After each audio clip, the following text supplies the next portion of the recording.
Hey guys, this is Kody with Kody and Katana's Infinite Game List. We're starting a new playthrough today, doing Skyrim, obviously, Elder Scrolls 5, and the name of the series is going to be Peter's Guide to Skyrim Using Mods. There are lots of people out there that like to hit the tilde key. That's cool. I have put a mod list together that can keep you from having to do that and still be able to well, around here we don't always call it cheating. It's using our available resources.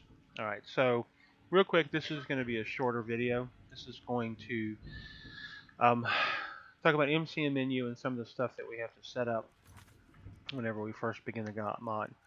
So we're going to go through a few of these things. Campfire. We'll talk more about Campfire. Through the course of the video, we're going to do it's a Let's Play Me. I'm also going to do some mod reviews. I'm also going to do some walkthroughs. It's going to be a little bit of mix of this and a little bit of mix of that. The thrust of this is going to be to show you how to cheat your way through Skyrim without having to hit the tilde key. Okay. Um, Campfire, cool mod. We'll get into this. There's nothing really that I change here. There's things that you could, but I'm going to leave this alone. Emotes. We'll get into emotes maybe later. Facelight Plus is a real cool mod. We've had Facelight for a long time. This is a new little feature that player Facelight, and this one right here that says conversation Facelight. Facelight also puts a spell in your inventory.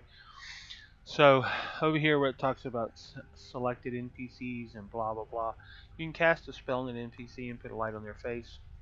I've gotten to where I don't really use that so much anymore because of the upgrades.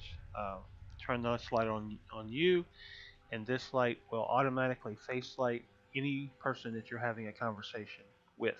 You guys will see it. Every time I start talking to somebody, boom, their face lights up. It's kind of cool. That's Immersive College of Winterhold. We'll look at that later. Immersive AFT, amazing follower tweaks, has to be set up. Death chance. Why would you want your followers to be able to die? That's just plain silly. I jacked their carry weight way up. The reason for carrying followers is to have somebody to carry my stuff. So they need to be able to carry a bunch of it. I want them to ignore friendly fire. I want them to ignore beast followers, and I don't want anybody to run. Your function is to keep me alive, not to worry about whether or not you die. I don't like having the leadership spell on. That's just a personal option. Command spell I'll use on rare occasions, so I usually leave it in my menu. Uh, so that's the core settings I set up on that. Immersive Wenches. See that right there, guys? See that picture? I don't care what your 15-year-old brother says. That is not sexy. That is not what I use Immersive Wenches for. No offense against the guy who made the picture. I like Wenches because it puts a bunch of grab and go followers all over the place, most of which who are really OP. I don't do the summon items. The winch scenes are when the girl goes, ah, and I'm not doing that in my game, so I turn that off. I don't like vampires. That's a personal preference. You guys like vampires? Have at it. Um, so I turn on the more tavern, the more traveling, no vampires, uh, and that's all I change here. Lazy Heals is an awesome cool mod. I will make a point of trying to use this at some point during the playthrough so I can show you guys what it does. But if you have from my perspective, a female follower that you put into a certain outfit and it has heals on it, the 9 times out of 10, instead of the NPC getting taller from you having put heals on them, the feet sink into the ground. Lazy Heals is a way to quickly and easily take that one single NPC and set their default standing height higher. Okay? Awesome, cool little simple mod, but it's become one of those things that you can't live without. Ordinator, I'll show you what Ordinator is as we go along. I don't change anything in here. Realistic Water is awesome, cool. There's some stuff you can turn off and on. I don't change anything on Realistic Water 2. Sky UI. Go into Sky UI. I'm old, so I make these large. The icon themes are different at the top. I like curved. Katana likes Celtic. Try them on, see what you think. Okay, there's a favorites group that you can set up for Sky UI. and I'll show you how I do that. I use it extensively. I always take groups 1 through 6. Damn it. Sorry. Excuse my French. Hit the wrong button. Take 1 through 6 and set them to unequip hands. And I'll explain more why when I show you how to use it, but this is just something I set up now. Groups 7 and 8 I set to unequip armor. So 1 through 6 unequips hands, 7 and 8 unequips armor. 1 through 6 I'm going to use for weapons, 7 and 8 are the 2 slots that I would set up for outfits that I might wear. Sophia follower. Sophia's annoying. She talks too much. She's weird. But I like Sophia. She can be a very OP follower.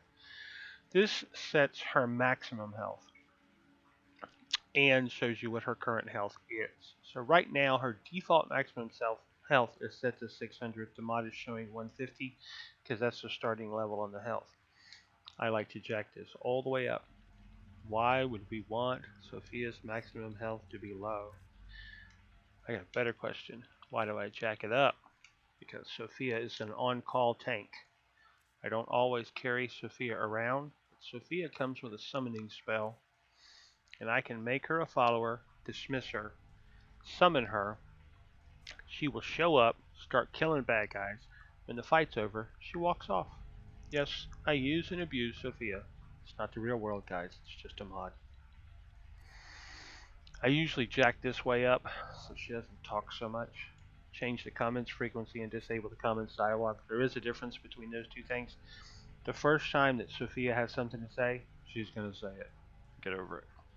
However, this will keep her from repeating herself over and over again. Notice board I don't change, Unread books I don't change. Always, always, always do a save load. You change anything, you do anything to a save in the load. And what this does is reloads all of the assets, some of which you have just changed by changing the mod menus. Reloads all of the assets in the background so that everything works nice and smoothly. If you have any kind of an issue at all, save load. Okay? Any kind of problems, save load. You make changes in the mod configuration menu, save load. You change your mods in your game, save load. Okay? Save load causes all kinds of problems. Remember way back, if when in doubt, reboot with Windows. This is the same thing. You're rebooting the system within the system. Okay, so short and sweet. Quick mod to show you how to do setup. I'm going to go ahead and kill the video here. And then on the next one, we're going to start the game.